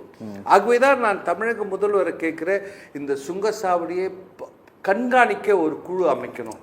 எங்க போன்ற லாரி உரிமையாளர் மற்ற எதிர்கட்சியினர்லாம் தொடர்ந்து இந்த சுங்க கட்டணம் கொள்ளையை சொல்லிட்டே இருக்கிறோம்.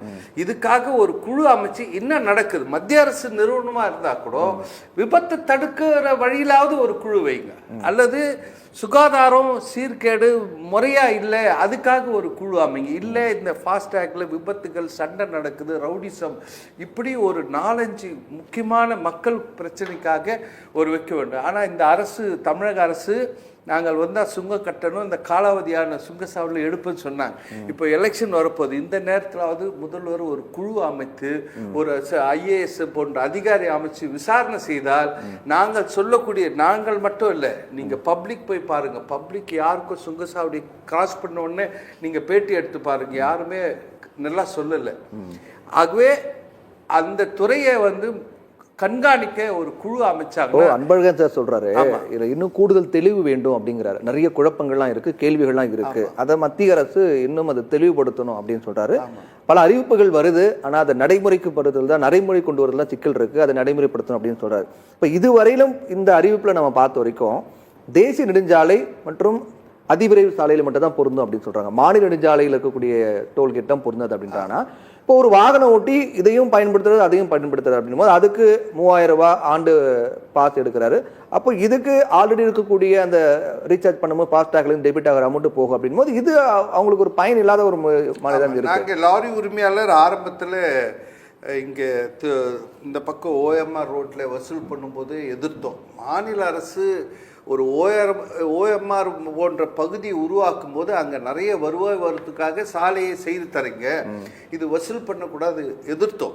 ஆனால் இன்னைக்கு எங்கெங்கே சாலை போட முடியாதோ அங்கெல்லாம் பெரிய சாலைகளை அமைத்து வசூல் செய்கிறாங்க. மாநில அரசு வசூல் செய்யக்கூடாதுன்றது தான் எங்களுடைய கோரிக்கை. இருந்தாலும் இந்த திட்டத்தில், இந்த மத்திய அரசு திட்டம் ஆகஸ்ட் 15 வந்த பின்னு இதை பார்த்து ஸ்டடி பண்ணி அவர்களும் அந்த திட்டத்தை செய்ய வேண்டும். ஏன்னா அப்போதான், இப்போ நான் இங்கேருந்து பூந்தமல்லிலேருந்து கிளம்புறேன்னா நான் மாநில அரசு ரோட்டில் போவேன், வண்டலூர் டு மணலி ரோடு, அது மாநில அரசு 3000 ரூபா வாங்கிடுறேன். நான் இங்கே பணம் கட்ட வேண்டிய அதுக்கு ஒரு டேக் வைக்க வேண்டிய வந்துடும், எப்படின்னு தெரியல.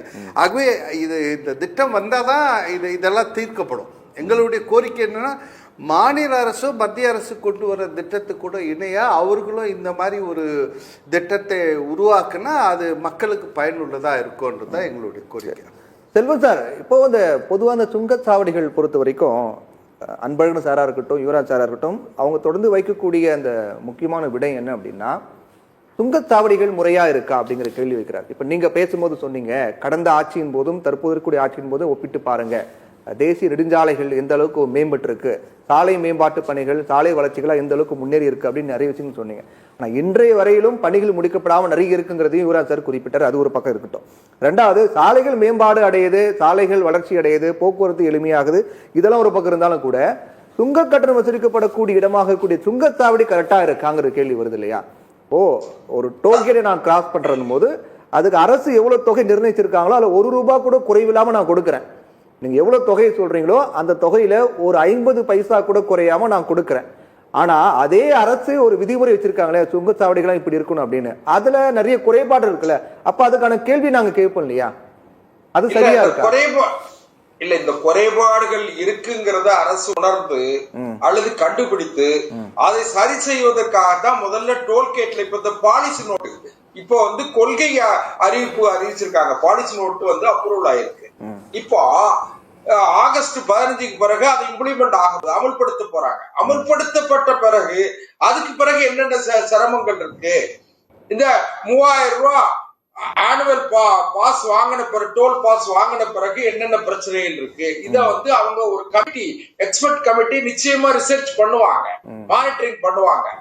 அதனால கண்காணிச்சு இதுல உள்ள குறைபாடு கண்டிப்பா களையப்படும். அதே நேரத்துல ஒரு முக்கியமான செய்தி என்ன சொல்லணும்னா, இந்த சுங்கச்சாவடி இருக்கு பாருங்க, இதுல சிசிடிவி ஃபுட்டேஜ் இருக்கிறதுனால என்ன வருதுன்னு கேட்டா, ஒரு கஞ்சாவை வந்து ஒரு 50 கிலோமீட்டருக்கு அந்த பக்கத்துல இருந்து கடத்திட்டு போறான்னு சொல்லி ஒரு தகவல், ஒரு இன்டெலிஜென்ஸ் அந்த இன்வெஸ்டிகேஷன் ஏஜென்சிக்கு, இன்டெலிஜென்ஸுக்கு அவங்களுக்கு ஒரு தகவல் கிடைச்சதுன்னா அவங்க என்ன பண்ணுவாங்கன்னா, ஒவ்வொரு டோலா வந்து அவங்க அந்த சிசிடிவி ஃபுட்டேஜ் வந்து பார்த்துட்டு, இந்த வண்டி இந்த இடத்த கிராஸ் பண்ணிருக்கு, இந்த வண்டி அப்படின்னு சொல்லி அந்த அக்யூஸ்ட், அந்த குற்றவாளியை கைப்பற்றி, குற்றவாளியை கைது செய்து அந்த ஸ்மக்லிங் ப்ராப்பர்ட்டிய, அதாவது கஞ்சாவா இருக்கலாம் அல்லது ஒரு கொலை செய்து விட்டு, ஒரு கொலை குற்றம், கொடுமையான குற்றம், ஒரு கிரேவ் கேஸ் அஃபென்ஸ் பண்ணிட்டு அவன் எஸ்கேப் ஆகி போறான்னு வச்சுக்கிடுங்க, அவனை பிடிச்சிருவாங்க.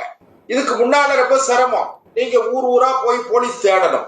இப்ப அப்படி இல்ல, ஒரு 50 கிலோமீட்டருக்கு முன்னால நேஷனல் ஹைவேல இப்படி நடந்திருக்கு. அதுக்கிடையில இன்னொரு விஷயம், ஒரு இடத்துல வந்து ஒரு ஆக்சிடென்ட் பண்ணிட்டு ஒரு வண்டி நிக்காம வந்துருது சார், அந்த வண்டியை ஆக்சிடென்ட் பண்ண வண்டி எந்த வண்டினே தெரியல, ஆனா பாதிக்கப்பட்டவனுக்கு ஒரு இன்சூரன்ஸ் கிளைம் சொன்னா அந்த வண்டி எத்தனை மணிக்கு அந்த அக்கரன்ஸ் நடந்தது, அந்த இன்சிடென்ட் எத்தனை மணிக்கு நடந்தது, பிளேஸ் ஆஃப் அக்கரன்ஸ், அதை தாண்டி எத்தனை கிலோமீட்டர்ல சுங்கச்சாவடி இருக்கு, அந்த சுங்கச்சாவடி இந்த வண்டிகள்லாம் கிராஸ் பண்ணிருக்கு, அதை பார்த்து அந்த வண்டியை ட்ரேஸ் பண்ணிடுறாங்க. பண்ண பிறகு அந்த விக்டிம் இருக்காங்க பாருங்க, பாதிக்கப்பட்டவங்க, அவங்களுக்கான நிவாரணம் கிடைக்கிறதுக்கு வாய்ப்பு இருக்கு. அது காவல்துறைக்கு மிகப்பெரிய அளவுல குற்றவாளிகளை கண்டுபிடிப்பதற்கு அல்லது குற்றங்களை தடுப்பதற்கு இது மிகப்பெரிய உதவியா இருக்கு. இந்த நிமிஷம் வரைக்கும் இப்ப நம்ம பேசிக்கிட்டு இருக்கோம் இல்லையா, இந்த நிமிடம் வரையிலும் சுங்கச்சாவடிகள் முறையாக இல்ல, சுங்கச்சாவடிகள் அதுக்கு விதிக்கப்பட்ட அந்த விதிமுறைகளை சரியாக பின்பற்றப்படல, கழிப்பறை இல்ல, ஆம்புலன்ஸ் வசதி இல்ல, இந்த மாதிரி என்னென்ன விதிமுறைகளும் பின்பற்றப்படணுமோ அது எதுவுமே கிடையாது அப்படிங்கறத நீங்க ஒத்துக்கிறீங்க இல்லையா? இந்த நிமிடம் வரைக்கும் அப்படிதான் இருக்கு. இல்ல, ஒரு 80% சரியா இருக்குன்னா ஒரு 20% சரியில்லைங்கிறதா அர்த்தம். சரியா இருக்குன்றீங்களா? நான் நிச்சயமா நான் என்ன கேட்டீங்கன்னா, முழுக்க அதாவது 100% சரியா இருக்குன்னு நான் வாதாடல. அதுக்காக வந்து சரியா இல்லைன்னு சொல்லி பொதுவா 80% சரியில்லைன்னு சொல்றாங்க. நீங்க சொல்லக்கூடிய 20% சரியா இருக்குன்னா அது எங்க சரியா இருக்குன்னு தெரியல, தமிழ்நாட்டுல இருக்கா வேற எங்கேயாவது மாநிலத்தில் இருக்கான்னு தெரியலன்றாங்க. நான் இன்னொரு வாதத்துக்குள்ள போக விரும்பல. ஏன்னு கேட்டா, இப்ப தனியார் ஆம்னி பஸ் உரிமையாளர் சங்க தலைவர் அண்ணன் அன்பழகன் அவர்கிட்ட ஒரு கேள்வி. ஏன்னு கேட்டீங்கன்னா, நீங்க உங்க பஸ்ல நீங்க வந்து என்ன பஸ் எய்டு வச்சிருக்கணும், பஸ்ல வந்து இன்னும் கூட வேண்டாம் நினைச்சா இருந்தாலும் சொல்ல வச்சிருக்கீங்க. நீங்க ஒரு வயதான முதியவர் வந்து சென்னையில இருந்து தூத்துக்குடிக்கு வராரு ஒரு ஆம்னி பஸ்ல, எந்த அவருக்கு திடீர்னு வந்து ஒரு சுகர் பேஷண்ட் வச்சுக்கிடுங்க, அதாவது அவர் வந்து சர்க்கரை நோயாளி, அவருக்கு வந்து ஒரு மணி நேரத்துக்கு ஒரு முறை சிறுநீர் கழிக்க வேண்டிய அவசியம் வந்துச்சுன்னா இவங்க டிரைவர்கள் வந்து யாராவது மனச்சாட்சிப்படி அன்பழகன் சொல்லட்டும். இப்ப என்னன்னா, சுங்கச்சாவடி சரியா இருக்கான்னு கேட்டா நீங்க இது சரியா இருக்கான்னு கேக்குறீங்க. இப்ப அதுக்கான பதில் என்ன? எதுக்கு இல்ல கேளுங்க, இப்படிப்பட்ட குறைபாடுகள் சென்னையில இருந்து திருச்சி போற நெடுஞ்சாலையில 200 கிலோமீட்டர்ல சரியான கழிப்பறை, மெடிக்கல் பஸ் சைடு எல்லாம் ஒரு 6 ஏக்கர்ல சுங்கச்சாவடி பண்ண வேண்டியதெல்லாம் நாங்க தனியார் ஆவணி பேருந்து உரிமையாளர் சங்கம் வந்து பண்ணி வச்சிருக்கோம். இப்ப மத்திய அரசு வந்து சொல்லி நிறைய சொல்லி 10 இடமா சொல்லிட்டு இருக்கா. எதுவும் பண்ணாத காரணத்தால நாங்க ஆம்னி பேருந்து உரிமையாளர் சங்கம் ஒரு 6 ஏக்கர் இடம் வாங்கி உளுந்தூர்பேட்டையில இந்த இன்ஃப்ராஸ்ட்ரக்சர் பண்ணி ஒரு பேருந்து சர்வீஸ் பண்றது, நம்ம டோல்கேட் முன்னாடி ஒரு பேருந்து சர்வீஸுக்கு சர்வீஸ் ரோடு போட்டு பார்க்கிங் ஏரியா போட சொல்லி, எந்த இடத்துல பார்க்கிங் ஏரியா வச்சிருக்கீங்க? ஒரே சென்னை டு திருச்சியில 7 டோல்கேட்ல ஒரே ஒரு பார்க்கிங் ஏரியா வச்சிருக்கீங்க. அதனால நாங்க தனியார் உரிமையாளரே பண்ணி நாங்க இந்த இன்ஃப்ராஸ்ட்ரக்சர் சுங்கச்சாவடியில் பண்ண வேண்டிய இன்ஃப்ராஸ்ட்ரக்சர்லாம் நாங்க பண்ணியிருக்கோம். பண்ணி நாங்க இது பண்ணிருக்கோம். இல்ல கேளுங்க, உங்களை குறை சொல்லணுங்கிறக்காக சொல்லு. இந்த குறைபாடுகள் எல்லா இடத்திலும், அதே நேரத்தில் மனிதாபிமானத்தோடு நடக்கிற உங்க டிரைவர்களும் இருக்காங்க. உங்க டிரைவர்கள் சவாத்தை செய்யற சுங்கச்சாவடி சரியா இருக்கான்னு கேட்டா நீங்க அது சரியா இருக்கான்னு கேக்குறீங்க. இல்ல இதே மாதிரி இன்னொன்னு கேளுங்க, வாகனத்தை ஓட்டக்கூடியவங்க ஃபுல்லா தண்ணி அடிச்சுட்டு குடி போதையில ஓட்டக்கூடிய ஆம்னி பஸ் டிரைவர்ல இருக்காங்க சார். இதெல்லாம் எல்லா சமீபத்துல சிஏஜி அறிக்கை ஒண்ணு வெளியிட்டாங்க. சுங்கச்சாவடி தொடர்பாக சிஏஜி அறிக்கை ஒண்ணு வெளியிட்டாங்க. அதுல பரனூர் டோல்கேட் பத்தி உலகத்திலேயே அதி சிறப்பு வாய்ந்த டோல்கேட் பரனூர் டோல்கேட் சொல்லலாம். ஏன்னா 50 விழுக்காடு விஐபி வாகனங்கள் கிராஸ் பண்ணிருக்குதா சொல்லப்பட்டிருக்கு அப்படின்றாங்க. ஆனா எந்த டேட்டாவும் கிடையாது. விஐபி வாகனங்கள் யாரு போனாங்க யாரு வந்தாங்கன்னு எந்த டேட்டாவும் கிடையாது. உலகத்திலேயே 50 விழுக்காடு விஐபி கிராஸ் பண்ண டோல்கேட்னா பரனூர் டோல்கேட் தான் அப்படின்ற மாதிரி சொல்லியிருக்காங்க. அதுலயும் மிக குறிப்பா என்ன சொல்றாங்கன்னா 56 ஆண்டு, அதாவது 1956க்கு பிறகு கட்டப்பட்ட பாலத்துக்கு மட்டும்தான் டோல்கேட் வந்து வசூல் பண்ணணும். ஆனா 54ல பரனூர் டோல்கேட் பக்கத்துல இருக்கக்கூடிய பாலம் கட்டப்பட்டிருக்கு. அதுக்கு கட்டணம் வசூலிச்சிருக்காங்க. கிட்டத்தட்ட 22 கோடி அதுல வசூல் ஆகிருக்கு. இப்ப இது எவ்வளவு பெரிய முறைகேடு அப்படின்றாங்க. அதாவது எக்ஸெப்ஷனல் வெஹிக்கிள்ங்கிறது வந்து எல்லா இடத்துலயும் எம்எல்ஏஸ் வந்து வாகனத்துக்கு கட்டணம் கட்ட மாட்டாங்க, மேஜிஸ்ட்ரேட் கட்ட மாட்டாங்க, ஜட்ஜஸ் கட்ட மாட்டாங்க, அப்புறம் போலீஸ் ஆபீசர்ஸ் கட்ட மாட்டாங்க. அதனால நான் என்ன சொல்றேன், இந்த எக்ஸெப்ஷன்ங்கிறது வந்து எல்லா இடத்துலயும், அதாவது விதிவிலக்கு. இந்தியாவிலேயே எந்த டோல்கேட் இல்ல சார். அது 50 விழுக்காடு விஐபி கிராஸ் பண்றாங்க அப்படிங்கிறது எந்த டோல்கேட்லயும் இல்ல. பரனூர்ல மட்டும் எப்படி நடக்கும்? நான் ஒன்னே ஒன்று கேளுங்களேன், இந்த குறைபாடுகள் எல்லாவற்றையும் களைவதற்காகத்தான் முதல் முன்முயற்சியாக ஆகஸ்ட் 15ல இருந்து 3000 ரூபாய் வருஷத்துக்கான டோல் கட்டணம் வந்து பிக்ஸ் பண்ணிருக்காங்க. இதை அமல்படுத்தும் போது பாத்தீங்கன்னா இந்த 3000 ரூபாய் பாஸ் வச்சிருக்கிறவங்களுக்கு தனி ட்ராக் ஏதாவது கொடுக்கறதுக்கு முயற்சி பண்ணுவாங்கன்னு நான் நினைக்கிறேன்.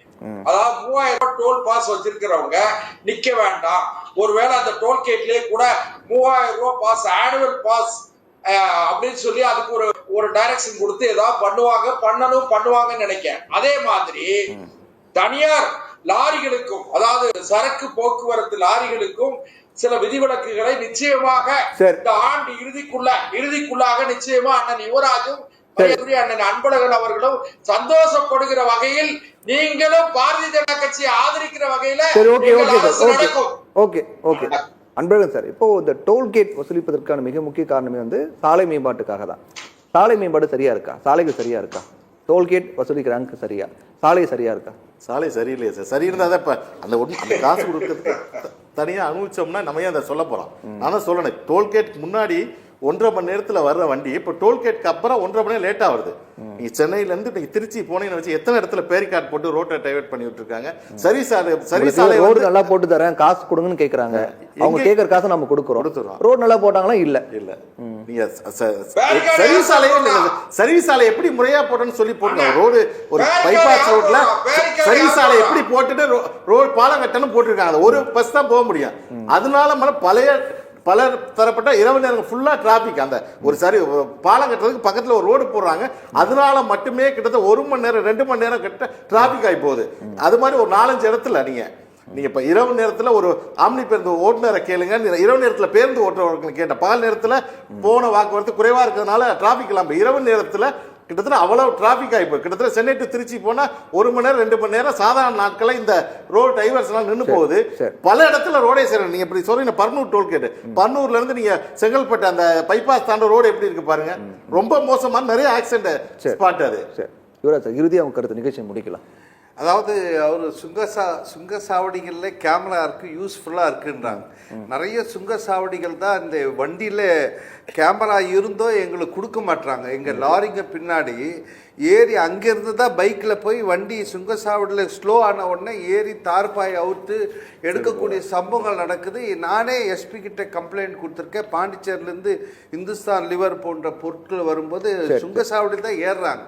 அந்த கேமராவை கொடுன்னா நீங்கள் போய் எஃப்ஐஆர் போட்டு வந்தால் தான் கொடுப்பேன்றாங்க. அது ரொம்ப யூஸ்ஃபுல் என்றார். அதே நான் இது பண்ணல. நீங்கள் சொன்னீங்கல்ல இப்போ பர்னூர் டோலில் வந்து இவ்வளோ விஐபிஸ் போயிருக்காங்கன்றீங்க. அடுத்த டோலில் இருக்கணும்ல. அது இல்ல. இந்த டோல்ல போயிருந்தா அவர் இங்கிருந்து அடுத்து 38 கிலோமீட்டர்ல இன்னொரு டோல் இருக்கு. அங்கே அந்த விஐபிஸ் ஒரு பாதியாவது இருக்கணும்ல. இல்ல. அப்ப இது மாதிரி முறைகேடுல தான் விசாரணை பண்ணணும். முறைகேடு நடக்குது, இதை தடுக்க வேண்டும்ன்றது தான் எங்களுடைய இது. அதே நேரத்தில் இந்த திட்டம் வர வேண்டும். நிதின் கட்கரி கடந்த இது மாதிரி 4-5 ஸ்டேட்மெண்ட் கொடுத்திருக்காரு. இது ஜியோவா வர வேண்டும், அது வரவேற்காக காத்துட்டு இருக்கோம். கண்டிப்பா இது வந்தா இதை தொடர்ந்து நாங்கள் எங்களுடைய போக்குவரத்து வாகனத்துக்கும் இந்த மாதிரி திட்டத்தை பயன்படுத்த நாங்க எங்க கோரிக்கை வைப்போம். நிகழ்ச்சியோட நிறைவு பகுதிக்கு வந்துட்டோம். நிகழ்ச்சியில் கலந்து கொண்ட 3 பேருக்கும் மிக்க நன்றி. நேயர்களை மற்றும் ஒரு நிகழ்ச்சியில் சந்திக்கும் வரை நன்றி, வணக்கம்.